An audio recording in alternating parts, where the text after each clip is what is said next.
everyone, Mac is back. Today I'm going to show you a little bit of a guide on the new update that just came out. There are a few things that are kind of important and some that are a little more important than others.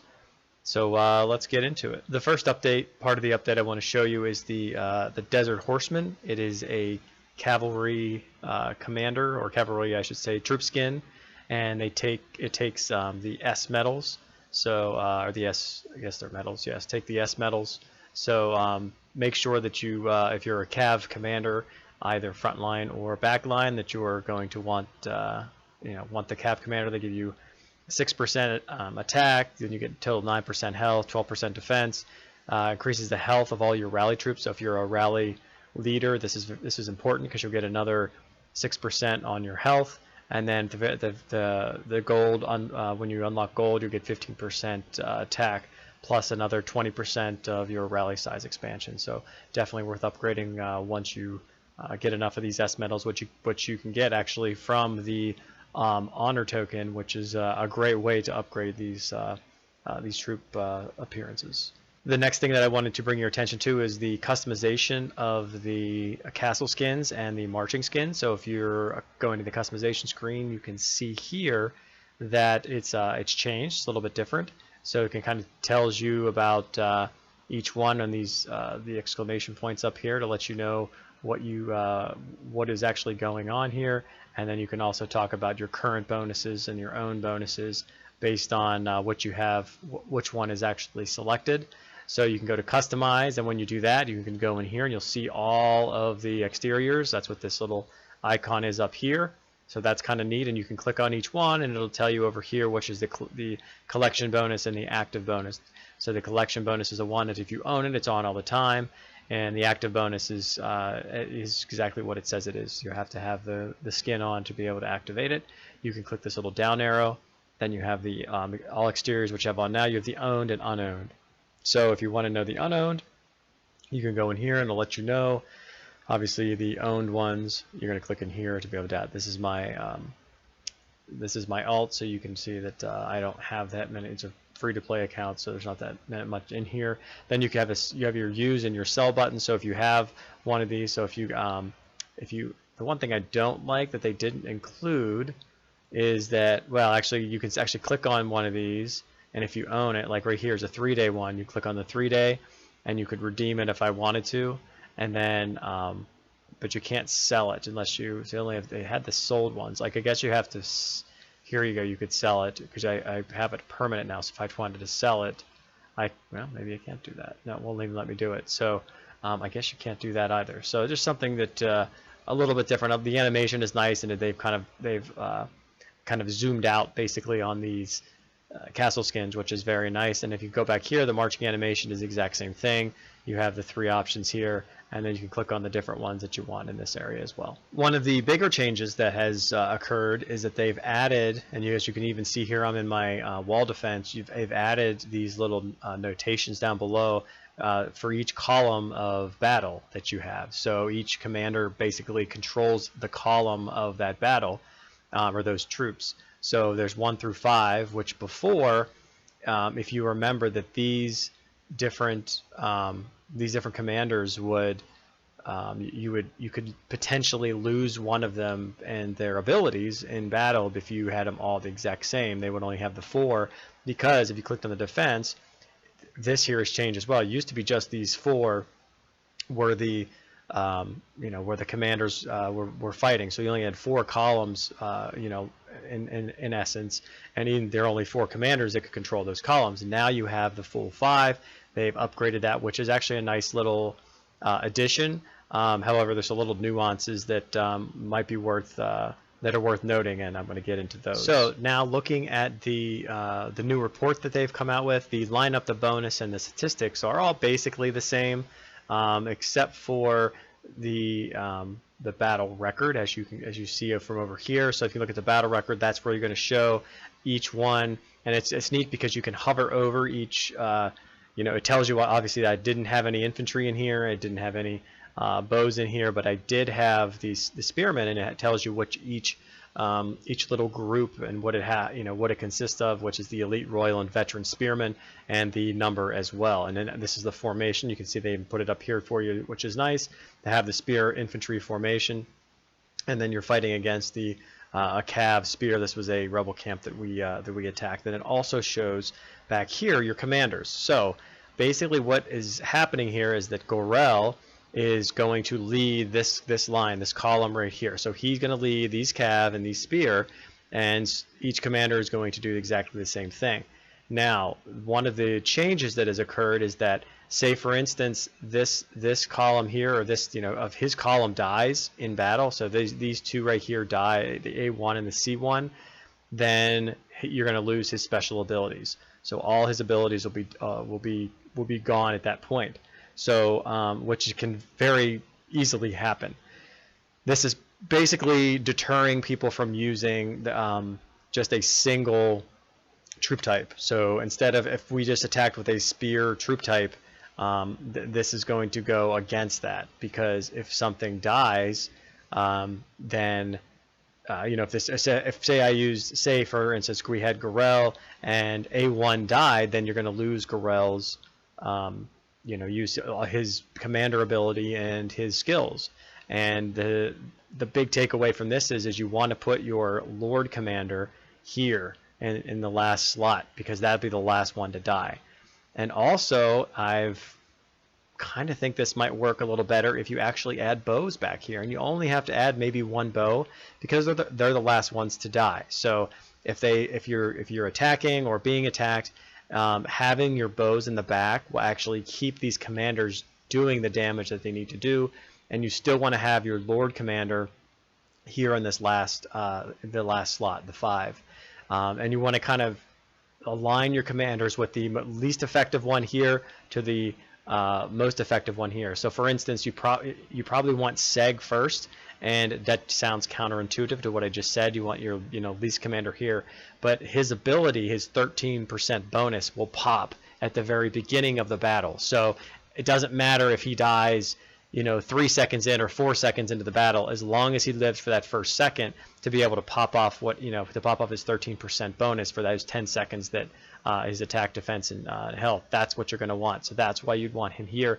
And in this line here, you'd probably want Arsalan to be here, probably be next, and then you'd probably want maybe Hector to be third, and then maybe, since Gorel actually has his awakening skill, I have his awakening skill, that's another thing you can see as you scroll over. If they're awakened and you have their 4 stars, which I have for these two, then you'll get those. Like Annie, I have 3 stars, so I won't get hers. I don't have her ability. Her ability will not go off because I don't have it unlocked. So, and as you can see, if you're facing a rebel camp, they don't have any commanders whatsoever.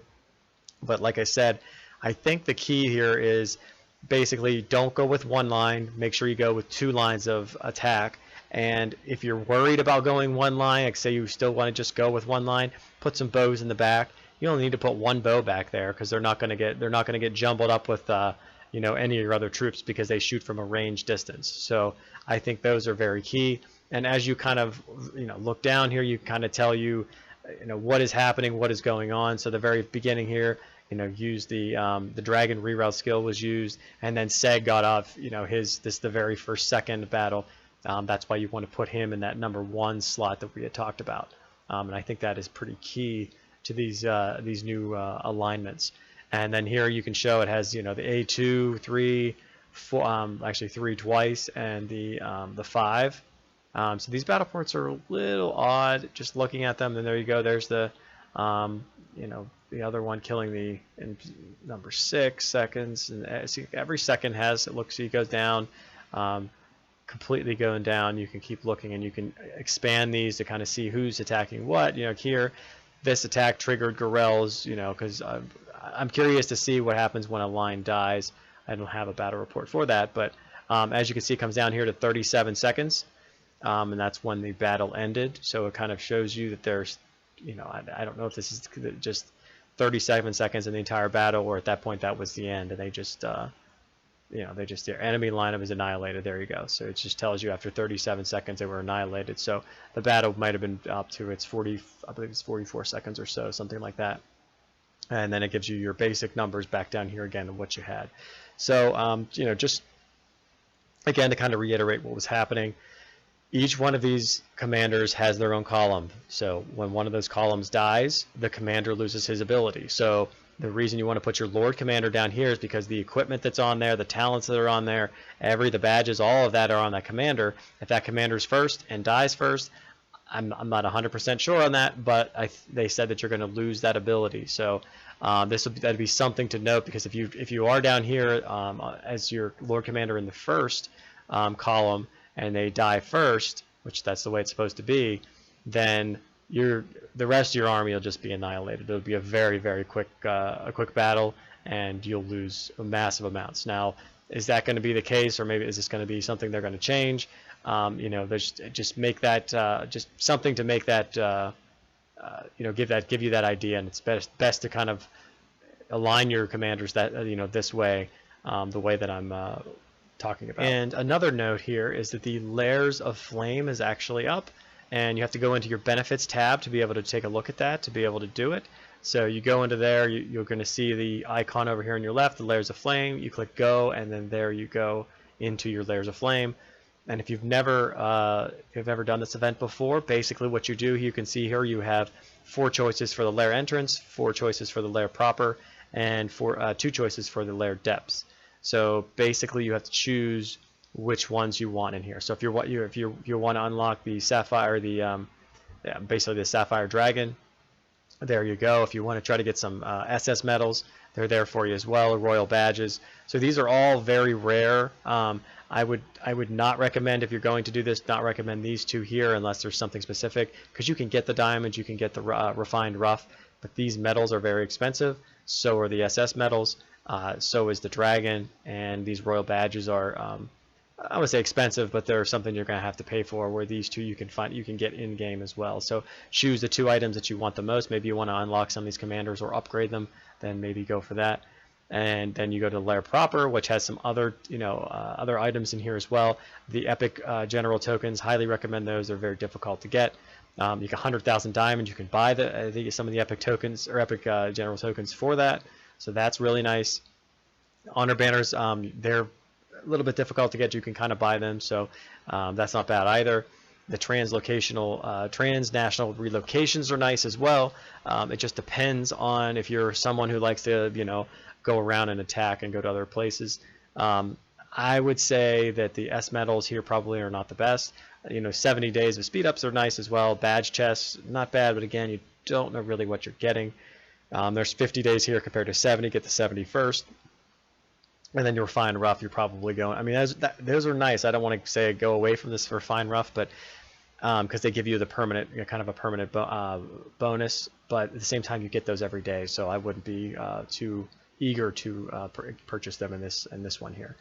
This is nice here. Annie medals are very expensive.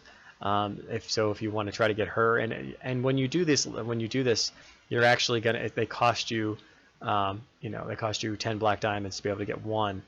But so then you basically click on. So I'm not going to do this, but I'll get SS medals, because 90 is actually really, really good.